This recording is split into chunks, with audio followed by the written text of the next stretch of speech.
Live from San Francisco on the Sports Byline Broadcasting Network, you are listening to Wrestling Observer Live. Are you ready? Are you ready? Let's get it on! It's Wrestling Observer Live, now on Saturdays with Jim Valley, and we are live 7 days a week. That means Monday through Friday at 3 Eastern, noon Pacific, Sunday 6 p.m. Eastern, 3 p.m. Pacific, and here on Saturdays 1 p.m. Eastern, 10 a.m. Pacific. Also, replays of this Saturday show at 2 p.m. Pacific on Saturdays and 4 p.m. Pacific after Wrestling Observer Live on Sundays. And no matter when you hear my voice, coming up next is Ring Talk with Pedro Fernandez, so stick around for that. I'm Jim Valley, and if only Asuka would have called me, I would have gone camping with her in her backyard. A great video. Asuka is killing it everywhere but on WWE TV. But that's another story for another day, because we got a lot of stuff to talk about. Rush, or Rush, is your new Ring of Honor champion. He beat Matt Taven last night in Las Vegas, and his victory has highlighted some issues happening with CMLL in Mexico, also testing those relationships and kind of calling into question the relationships. And we'll see how it all shakes out between Ring of Honor, CMLL, New Japan, and maybe even others, as Rush announced that he is leaving CMLL and going independent in Mexico. Also leaving are his brother Dragon Lee and their father La Bestia. And after they announced that they were leaving, CMLL put out a notice on Twitter that they were releasing Rush, Dragon Lee, and Bestia.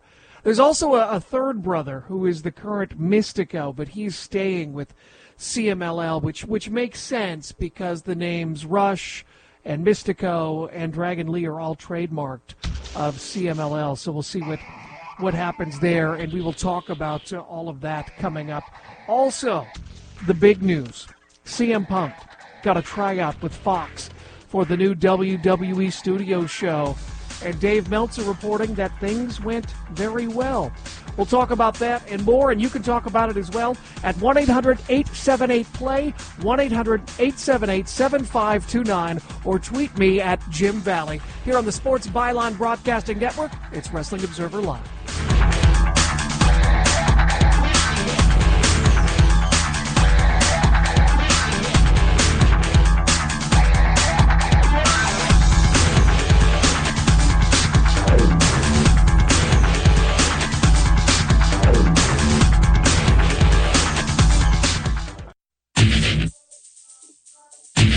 You are listening to Wrestling Observer Live on the Sports Byline Broadcasting Network. Wrestling Observer Live, 1-800-878-PLAY, 1-800-878-7529. It's Jim Valley on Saturday. And when I went to bed last night, I knew that Rush was the new Ring of Honor champion. And then when I woke up this morning, it was just a Twitter storm with Rush and his brother Dragon Lee saying that they're leaving CMLL, and then CMLL, like a spurned lover, saying, oh no, we broke up with you. And if you're a subscriber to WrestlingObserver.com, there's a new Wrestling Observer radio up right now with Dave and Brian talking about all of this and how this really puts the effect and the spotlight on issues with CMLL. You know, I don't know if you know this, but the guys in CMLL, for the most part, don't make a ton of cash. And, business has kind of been down. And, Rush and Dragon Lee, they're going to be fine. But it really kind of puts a spotlight, according to Dave, on Sophia Alonso. As you know, her dad passed away recently, and he was in charge of CMLL. But what we know now is that while she's in charge, she's not in charge of the purse strings. That belongs to another family member, Chavo Luderoth. And he's cut the money for a lot of wrestlers in CMLL. And apparently there were also issues going back with Dragon Lee working the Battle of Los Angeles. You may remember another CMLL guy who was fantastic, Cavernario, pulled out of Bola. And because he was worried about his position with CMLL. But, we've got in January, February, Fantastica Mania, where a lot of the CMLL guys make a lot of money from payoffs and merch going to New Japan and working those shows. So there's a lot of dynamics. Also, the relationship with Ring of Honor and CMLL. And a lot is going to be shaken out with this situation, regardless of whether if you know who Rush is or Dragon Lee, but I never really thought that the names Rush and Dragon Lee really translated to other cultures outside of Mexico. And I don't know that a name change is necessarily bad for them, particularly Dragon Lee. I always thought that was kind of a generic name that wasn't a big deal. But if you are a subscriber to WrestlingObserver.com, be sure to listen to the latest Wrestling Observer Radio. Dave and Brian kind of spell everything out. Also, a guy who I've had on the show here before, Cubs fan, I think at Lucha Blog is his website. He's got a new podcast out where he kind of explains everything and probably goes into some details that were sort of off the record, and he kind of goes on the record with them. So check that out. You can find him at the Cubs fan on Twitter, and he talks about that. Also last night at the Ring of Honor pay-per-view, Angelina Love beat Kelly Klein for the Women of Honor title. And Maria Maniac laid everybody out after the match, and Bully Ray returned.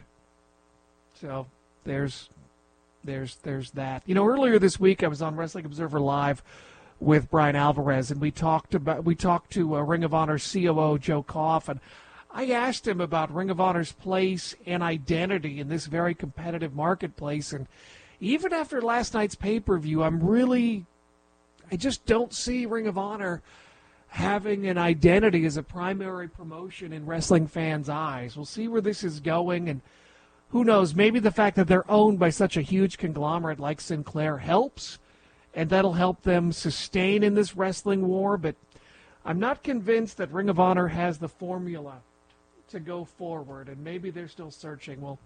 We'll figure it all out.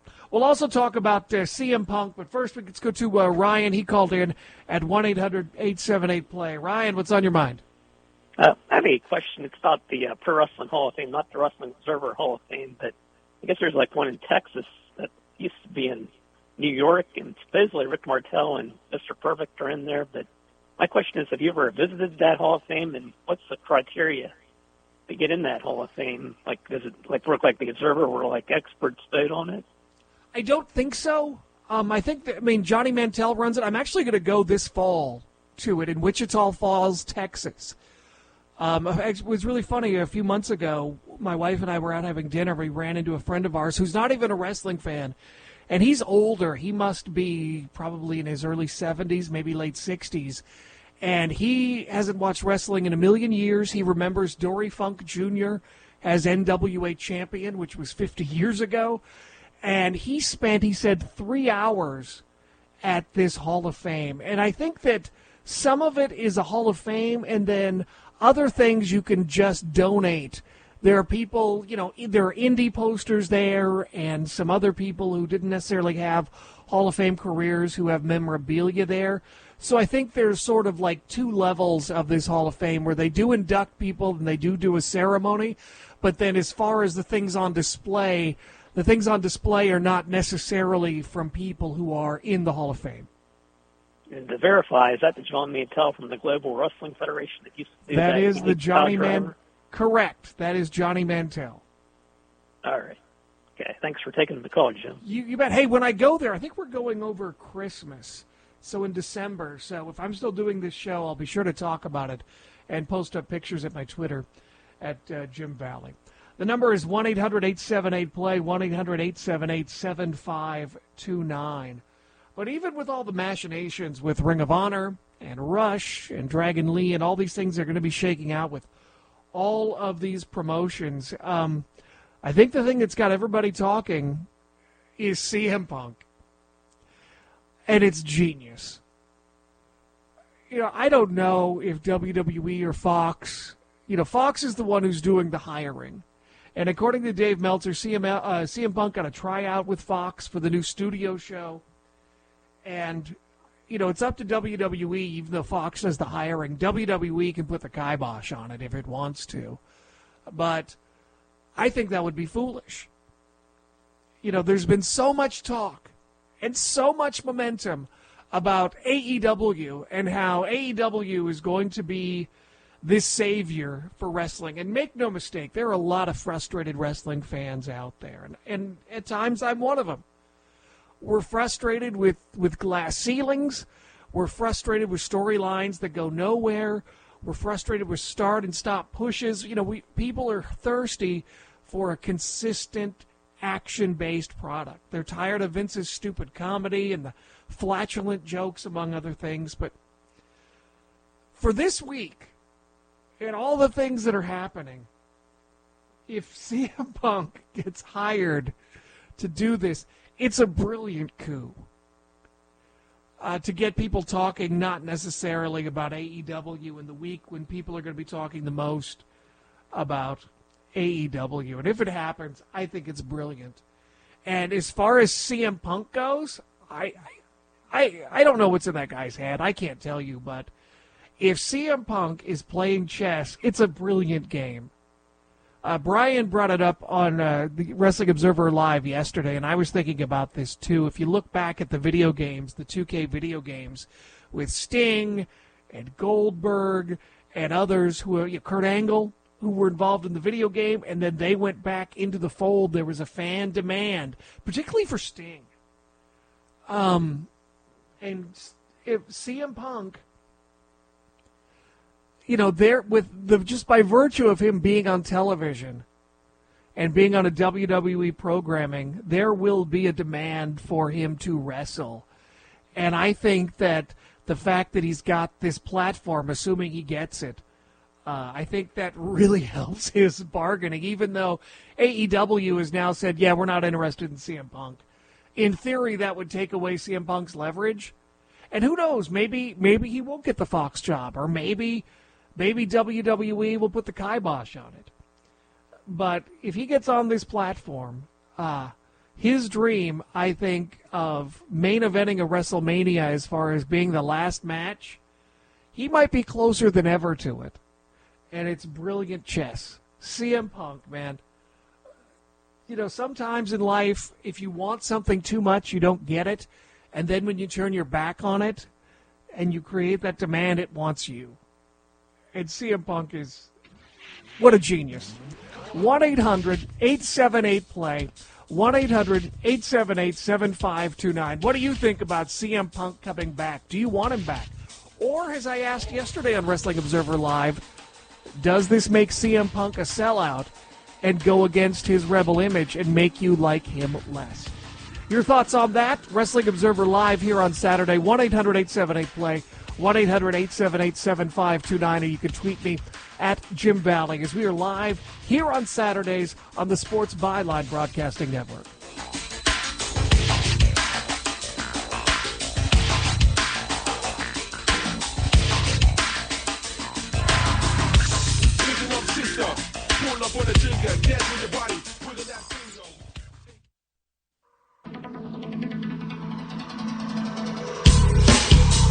You are listening to Wrestling Observer Live on the Sports Byline Broadcasting Network. Wrestling Observer Live, now on Saturdays. We are live 7 days a week, Monday through Friday, 3 Eastern, noon Pacific, Sundays, 6 p.m. Eastern, 3 p.m. Pacific, and Saturdays, 1 p.m. Eastern, 10 a.m. Pacific. Replays of this show, 2 p.m. Pacific on Saturdays, 4 p.m. Pacific after Wrestling Observer Live on Sundays. And no matter when you hear my voice, coming up next, Ring Talk with Pedro Fernandez. It's Jim Valley. You can find me on Twitter at Jim Valley. You can tweet at me during the show, or you can call up right now at 1-800-878-PLAY, 1-800-878-7529. Last week I talked about AEW and Kenny Omega, and it looks more and more like Kenny Omega is just working people, and that's fine. And I talked about the possibility of that. It did seem likely. But I get that it seems like he's doing a heel turn, but I don't understand the point of trying to create interest by talking about Dominik Dijakovic, or whatever Dijak's name is now. It's so, why they took a good name and ruined it, I have no idea, but why he's tweeting with an NXT talent for a match that he can't make. It's like Jon Moxley has been, because of his injury, sort of out of sight, and they need to heat him up again.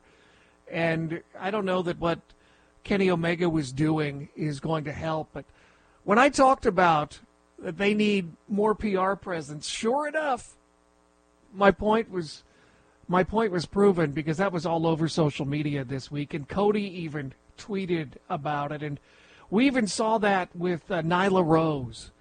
And, given that she's a trans athlete, there's always going to be jerks out there. And there was some idiot who tweeted something jerky to her, and she responded with something inappropriate, and she shouldn't have. And that was bad on her part, and she put out a sincere apology. And moving past that, there are a lot of young athletes who this is their first taste of fame. This is their first real taste of fame, and they're going to be a lot of mistakes, just like Nyla Rose. And make no mistake, I think what she did is completely forgivable and not a big deal. We can move past it, but they do need guidance. And I think that with everybody who's excited about AEW and frustrated with WWE, you have to understand that this is a young organization. And I think we're going to see, in comparison, regardless of how good AEW is, how polished WWE is when it comes to production values, when it comes to producing a show and managing talent. Because they've been doing it for so long. You can't discount experience. And so keep this in mind as AEW goes forward, that it's a young company and they've got a lot of talented people, but they're also very inexperienced. And I think that they're going to make mistakes from a public relations standpoint. A lot of fans in the UK were frustrated when the TV deal announced wasn't what they thought that they were being promised from Cody and others in the UK, and there's a lot of blowback and frustration on that. And those things are going to have to be accepted. I mean, it takes a long time to get a TV deal the way WWE did. And if you remember years ago, when WWE made the jump back to USA, Spike publicly stopped negotiating with WWE, and that meant that Vince got a really bad deal that time with the USA Network. So things go up and down, and so AEW is going to have to prove itself. And so you can't just get an awesome deal in Great Britain or Canada or anywhere overnight, particularly with this young, unproven organization. And I'm sure the TV industry is watching. And there's just going to be a lot of mistakes. I mean, we've seen it. Whenever AEW thus far has done backstage vignettes or interviews, the sound has been horrible, and I hope they fix that. But there's going to be stupid angles. There's going to be bad matches. In short, AEW is going to have the same hurdles like any wrestling promotion or any producer of content. So, what's happened over the past several months is I think every frustrated wrestling fan has thought about their dream promotion, and they've projected whatever that is onto AEW. And I'm here to tell you on Wednesday, what you projected, no matter what it is not going to happen. AEW is a viable product. It's got financing. It's got talent. It's got a lot of passion. But AEW is not the solution to your life's problems. After Wednesday, your life is going to be exactly the same. AEW is not going to be the answer to everything in your life. It's not going to make your secret crush fall in love with you. Be patient when it comes to AEW. They're going to do some good. They're going to do some bad. And there's going to be changes. There are going to be people who are probably pushed right now who are probably not going to be pushed in the future.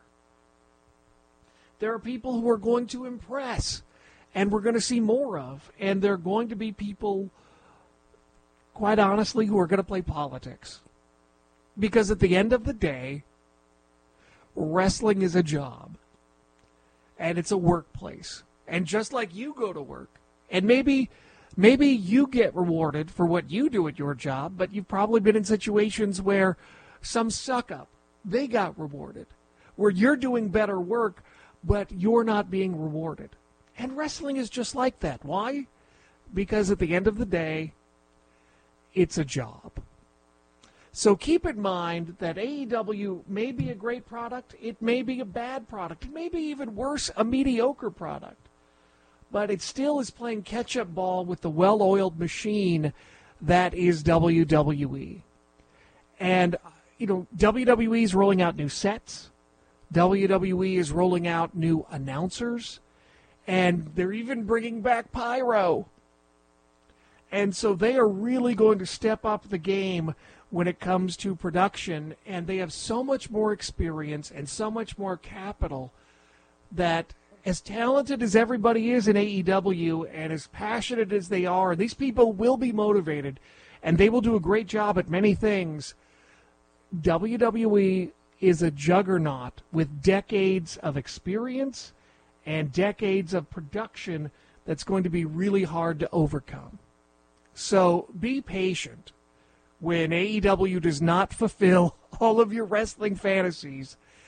And also be patient because storylines take time.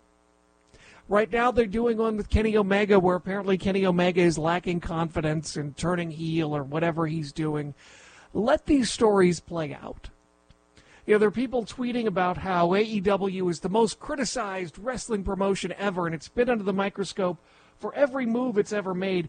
And that, there's some truth to that. But at the same time, some of it is deserving. When you put yourself out in the public eye, everyone does it because they think there's going to be nothing but standing ovations. But I'll tell you, the public can suck sometimes. I mean, I've certainly been criticized for things in my public life, in my performances, being on the air for as long as I have. Some people like me. I'm not some people's cup of tea, just like anything else. So with AEW, just understand that it's going to be a product just like anything else. Just like WWE, just like Impact, just like CMLL, just like New Japan Pro Wrestling.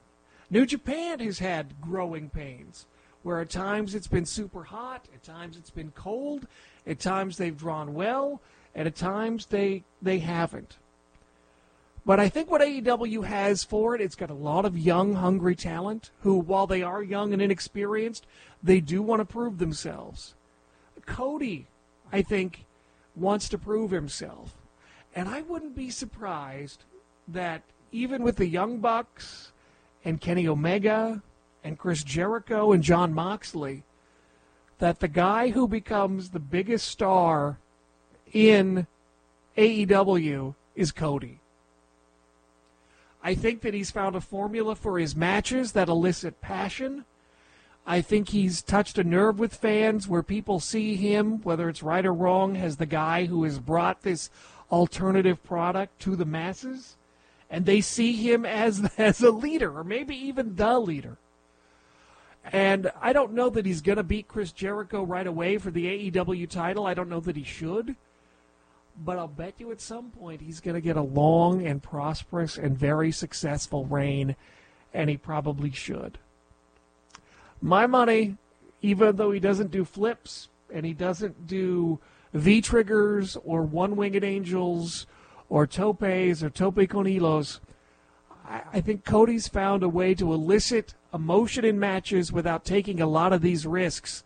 And that is what I think wrestling is all about. So we can talk about Cody. We can talk about your thoughts on AEW, because this is probably going to be my last chance to talk about AEW before Wednesday.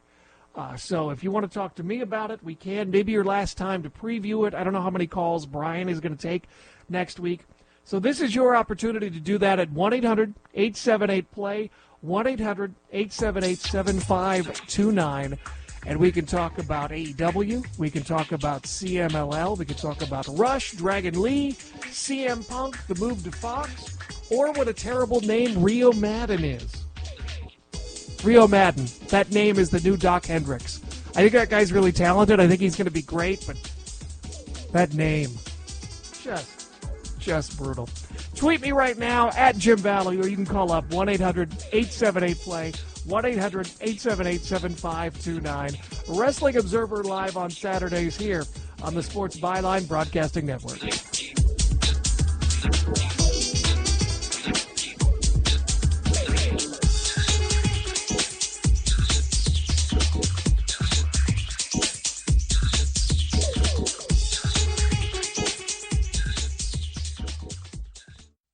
You are listening to Wrestling Observer Live on the Sports Byline Broadcasting Network. It's Jim Valley, Saturdays, Wrestling Observer Live here on the Sports Byline Broadcasting Network, 1-800-878-PLAY, 1-800-878-7529. We're live on Saturdays, 7 days a week, as a matter of fact. Monday through Friday, 3 Eastern, noon Pacific. Sundays, 6 p.m. Eastern, 3 p.m. Pacific. And here on Saturdays, 1 p.m. Eastern, 10 a.m. Pacific. And replays at 2 p.m. Pacific on Saturdays, 4 p.m. Pacific after Wrestling Observer Live on Sundays. And when you hear my voice, know that coming up next is Ring Talk with Pedro Fernandez. So before the break, we were talking about CM Punk, talking about AEW, and also we've been talking about CMLL. And I just wanted to mention it. According to my Facebook, it was a year ago that I drug my wife to Arena Mexico in Mexico City. And we saw just a regular CMLL card. Matter of fact, it was after the anniversary show. We went the week after, and it was still super fun. If you ever get a chance to go to Arena Mexico to see CMLL, I encourage you to go. And you can buy a package, so you can get someone to drive you there and drop you off, and you already have tickets. And it's easier because Mexico is walk-up business a lot of the time, so you don't have to wait in line. So I would just recommend doing that. But go early because I don't know if you saw the picture I tweeted out of this plastic wrestling belt. I have this kid's wrestling belt from CMLL. It cost me $7. Everything. They have got these pop-up tents, probably 24, I would say, maybe 20, quite a few of these pop-up tents, and there's just like a couple of blocks of just merchandise, dolls and masks and cups and buttons and hats and sweatshirts and like giant masks that you could hang up that are like the size of a beach ball, all kinds of merch that you never even thought of, and it's all really reasonably priced. So go early and you'll have a great time. Going to CMLL was one of the highlights, one of the best wrestling things I think I've ever done. But bring cash and go early and go shopping. It's super fun. CMLL is just a really fun experience if you ever get the opportunity. Another thing is I'm wearing my shirt from Super Astro Sandwich Shop, which is also in Mexico City. You can look that up. Super Astro is a former wrestler, and usually he's there, and he makes these ridiculously huge sandwiches. I didn't eat because we had just eaten, and I wasn't aware that the sandwiches are massive. Like 3 or 4 Subway-style sandwiches together makes one of his sandwiches. So bring an appetite or bring friends. But he's there. You can buy his T-shirt. He's got tons of pictures, and it's a Lucha Libre-style sandwich shop, and if you're a fan of wrestling, just go. You'll have an awesome time. Even if you don't know Lucha Libre, still go. It is super fun. But with this whole shakeout, with CMLL and Ring of Honor and everybody with Rush, it's really fascinating.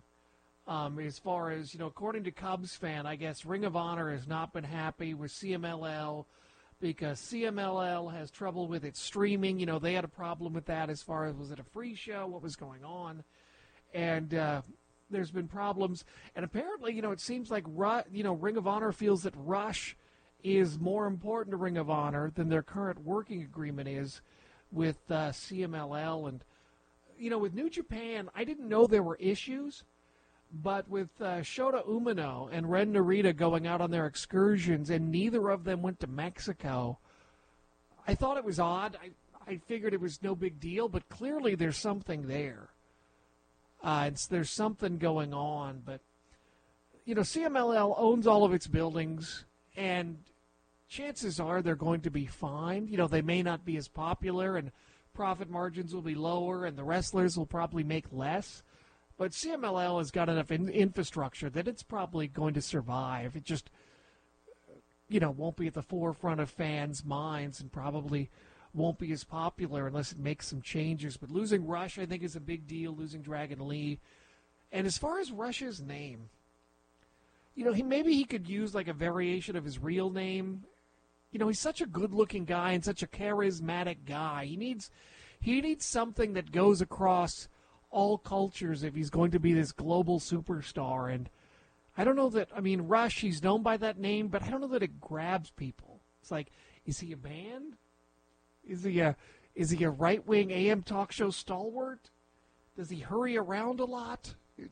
I get that it works for Mexico, but I don't know that it crosses into other cultures. And like I mentioned, Dragon Lee, not really my favorite, but it's going to be curious what this all means for the future of CMLL and Fantastica Mania, too.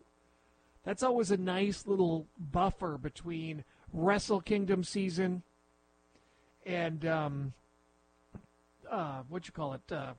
Fantastica Mania right before they really kind of kick things off in earnest. Oh, and by the way, speaking of that, New Year's Dash has just been announced that they are doing, New Japan is doing a New Year's Dash, which is kind of crazy, because before they did it at Korakuen Hall, which only has 1,500 people or so, and now they're doing it in a gymnasium with 4,000 people. So they're going to do 2 nights of Wrestle Kingdom, and a lot of people thought that second night sort of fit as New Year's Dash, but no. So there's going to be 3 huge nights of wrestling in Japan for New Japan Pro Wrestling. And by the way, in the latest edition of the show I do with Fumi Saito, Pacific Rim, we talk about all of the wrestler bars and restaurants that you can go to in Tokyo. And I saw a review of one of the show that I did on the board at Figure 4 Online. And let me clarify something. I didn't mean to imply that Ribera Steakhouse is overrated. I just meant to paint a more accurate picture of it because it's got such a huge reputation and it's so well known that I think people end up being disappointed when they show up. You should go. It's hallowed ground, and you should definitely go, but just understand that it's very small and very understated. So I was just trying to manage expectations. So I didn't mean to say that it's overrated. It's not overrated. It's just different, I think, than the picture that people have in their mind. But definitely go to Killer Khan's restaurant, because Killer Khan's restaurant is awesome. And as we get closer to Wrestle Kingdom, I'm sure we'll have more advice for people, and we'll also have more ideas for what to do. And I want Fumi to put something together for us, like a Q&A or something. And he needs to do some things on his end, so we need to make that happen, and so we can hang out with people and do some stuff for Wrestle Kingdom week in January. But that's months away. We got a lot of stuff to talk about in between then and now. 1-800-878-PLAY, 1-800-878-7529. Getting back to CM Punk.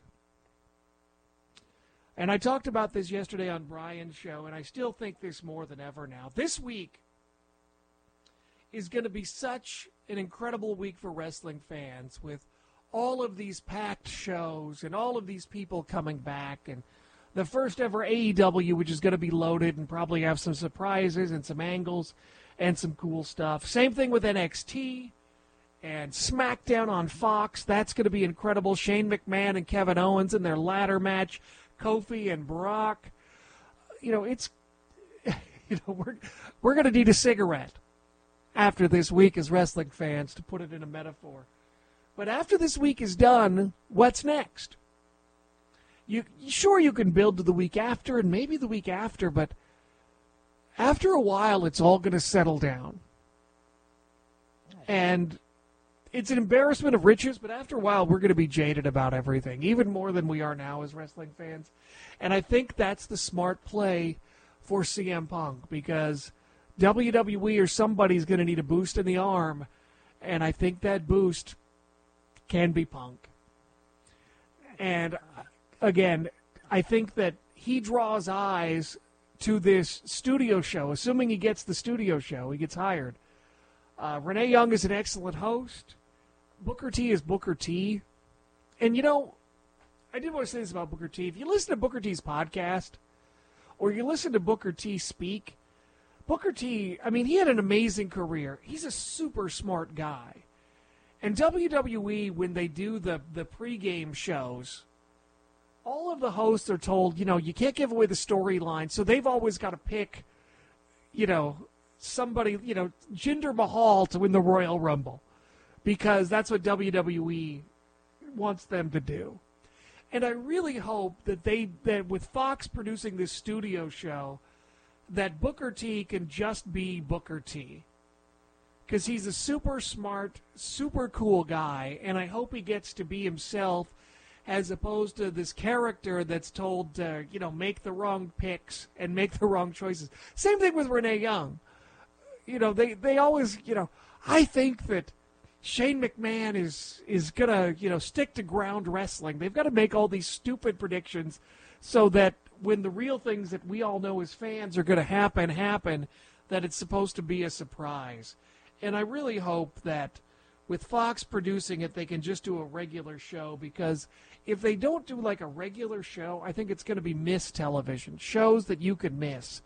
If it's a little bit kayfabe, I understand that it has to be a little bit kayfabe, but if they've got to make stupid predictions that go obviously against where the story is going just for the sake of pretending that something is a surprise, we shall see. Also, I wonder about Corey Graves and CM Punk. Didn't they have issues? I don't know. This whole CM Punk thing is going to be interesting, but at the end of the day, I think CM Punk means eyeballs, and I also think that CM Punk coming back, Vince has a history of bringing back people, and even though Fox is doing the hiring, Vince could put the kibosh on it, but Vince loves to prove that he can work with anybody, and I think in his mind, when people come back, it makes that individual look subservient to Vince and secondary to Vince. Terry Funk has talked about this, that if you criticize Vince in public, then he wants you more. And I don't know what Vince's feelings are on CM Punk, but the pattern is there. Bobby Heenan never criticized WWE in public. And at the end of the day, Bobby thought he was going back, and with the exception of a few cameo appearances, he never did. But people who have been harsh about Vince, they've gone back.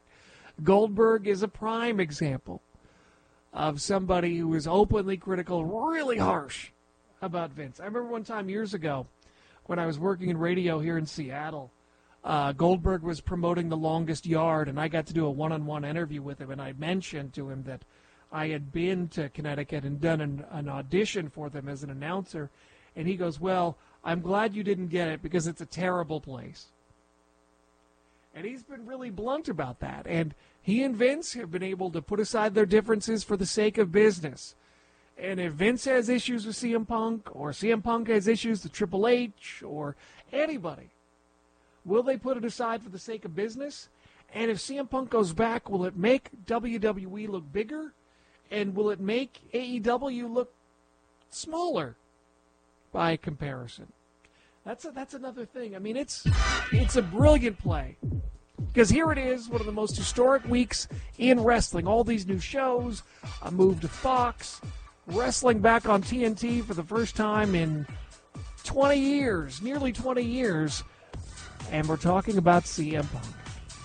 1-800-878-PLAY, 1-800-878-7529. Jim Valley. You can also tweet me on Twitter at Jim Valley if you have any thoughts about this and more. We're here on the Sports Byline Broadcasting Network. It's Wrestling Observer Live.